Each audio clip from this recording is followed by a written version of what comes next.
Hey guys, this is Market Update. We know the game that we're playing, right? Let me explain it. You buy and hold the best assets. What happens in the short term is actually irrelevant. Let me show you the data. If you miss the 10 best days in 11 years, an entire decade of time, 10 days out of that, that's where the vast majority of your returns come from. 10 days in 10 years, 11 years. That's mental, right? If you miss those days, just the 10 best days, you make $573,000 versus $3 million. That is an entire life's worth of investment returns, gains. Your life is completely different with those two scenarios. 10 days out of 11 years. If you miss the best 50 days, you make nothing. Just understand the game. This is irrelevant. Doesn't matter. What's the price now and this and that? Does not matter. Play the game. I showed you the data before that 90% of active fund managers underperform the index. 90%. Know the game. Know the game that we're in. Bitcoin over the last 4 years has had a compound annual growth rate of 30%, outperforming the S&P and the NASDAQ. Know the game that you're in. We're at 63,000 in a bear market. It's an unbelievable success. Last bear market was 15K. We're just moving up and up. It doesn't matter. The best day, by the way, is when the price goes down because we're accumulating this asset, right? We're still young. We're not going to retire now. When you retire, you can then sell it. Not now. We're still playing the game. We're still accumulating. The best days is when it goes down because the price gets cheaper in relation to the trend. Don't miss the best days. The game here is to hodl. Get in, stay in, wait, let all of the nonsense play out. It doesn't matter. Don't get distracted. If you want to buy and hold Bitcoin, do it on Bybit. They'll give you a deposit bonus if you're a new user. So click the link below. You can buy Bitcoin on there. They'll give you a deposit bonus when you sign up to $30,000. We also have another FUD storm from MSCI trying to kick Strategy and a couple of other Bitcoin treasury companies out of the market.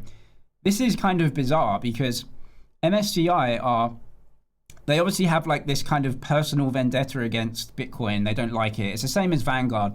Vanguard said, we'll never offer Bitcoin. The CEO ended up getting sacked on that one. And then obviously they're going to start to offer it. Look, everyone gets Bitcoin at the price they deserve.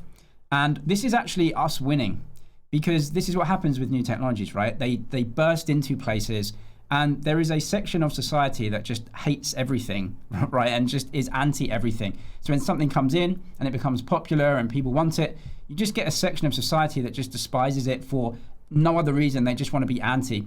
So this is actually us winning because we're just forcing our way into these things.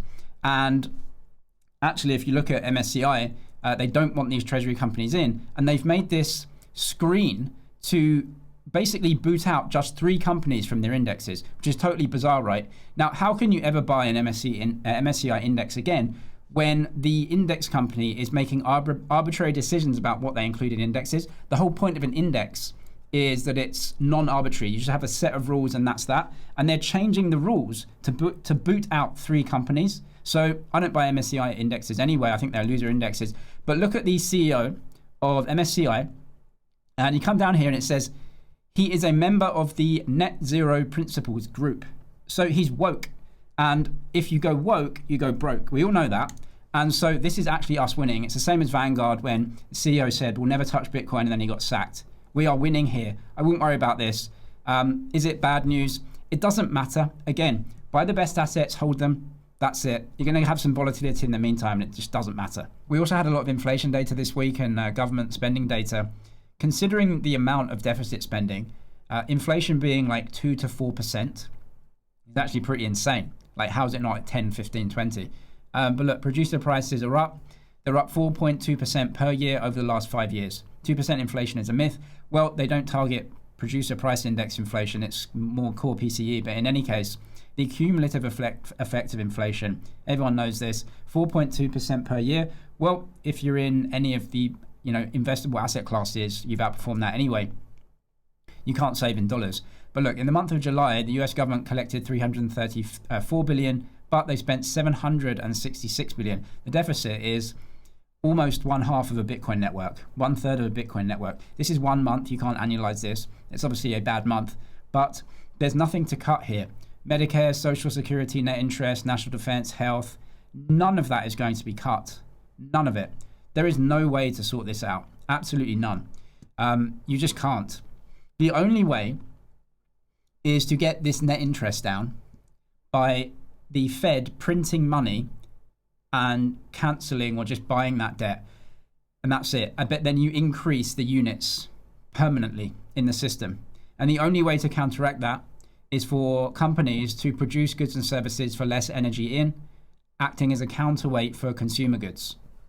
There's just no other way to get around this. That's how the system is designed.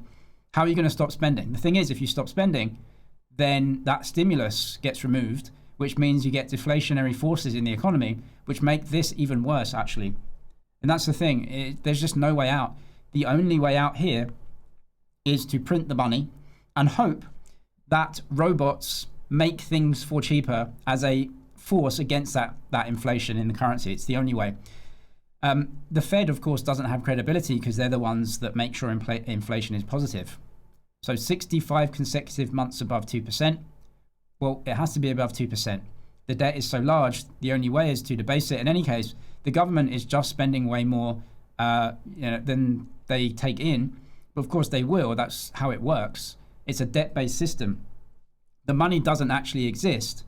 It's not like the government takes in money that's created in the economy. I know commercial banks create the money and the currency, but ultimately, all of these companies are supposed to deflate their products.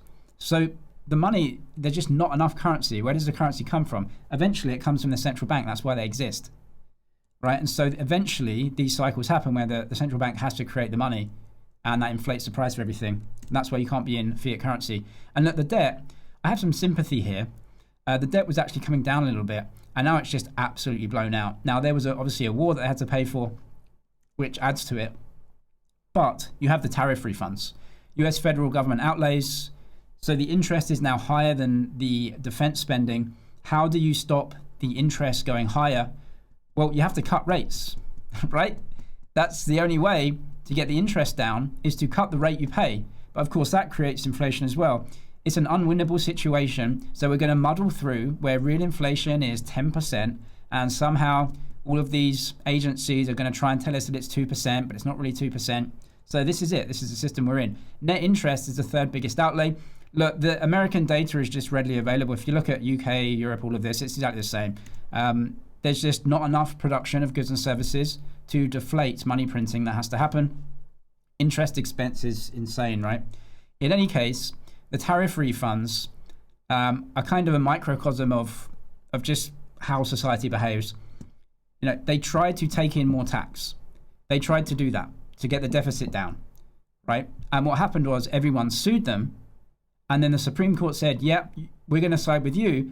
And so the S&P is at an all-time high because all of these companies raise their prices expecting to pay tax, and then they're just getting tax refunds on that. So they raise their prices and they're just keeping all the money. So the S&P is at an all-time high, which is, look, quite good because it's a stimulus to markets, right? But the debt's just expanding ever more. So you can't cut the deficit because we want it. Every single part of the economy, including companies who are going to sue, including everyone that wants free healthcare, free, nothing is free, it's getting paid for by this net interest, Social Security, everything else. No one wants their money taken away. And so this is just how it is. The currency gets debased. And so you know for a fact you have to be in strong assets. It's the only way. So you have to save in those assets, and you have to get out of this system where we're all actually trying to debase the currency, aren't we? Right? From our behaviors. We want free stuff. We vote for people that say we're going to get free food stamps, healthcare, education, everything else, right? So it's going to keep growing. It can't even go down. The only way is to print the money against it and just hope that the robots start making things for much cheaper so we can get some lower cost consumer goods to see us through this massive inflation that we're going to get in assets. Every part of society wants free stuff, including the companies which don't want to pay tax, people that don't want to pay for their healthcare or education or anything else. This is how we behave. Inflation is set in stone because we want it. Different groups battle for it to who can get the most free stuff and put the most inflation on other people. In any case, asset owners always do well. That's why they're called wealthy, right? So we just have to get into any of this stuff. right? And save over time, be consistent, be humble, do our 10 to 15 years because of the inevitable, right? Which is inflation in the currency. Look, 3% budget deficit, they're just voting to increase the debt, right? And of course, if the US just said, we're not doing this anymore, we're not going to spend a deficit, right? Then worldwide prices would crash 50, 80%, massive financial crash, right? So do you want that? Or do you want just kind of the slow movement of asset prices going higher with some volatility over time, right? And that's it. So it gives you a chance to get out into assets over time. And again, be humble, do your 10 to 15 years in the best assets. If you do trade Bitcoin, crypto, TradFi assets, everything, you can trade them on Bybit. Link in description to a $30,000 deposit bonus if you're a new user. I'm James, it's ManagerG. Cheers for watching, and I'll see you in the next one.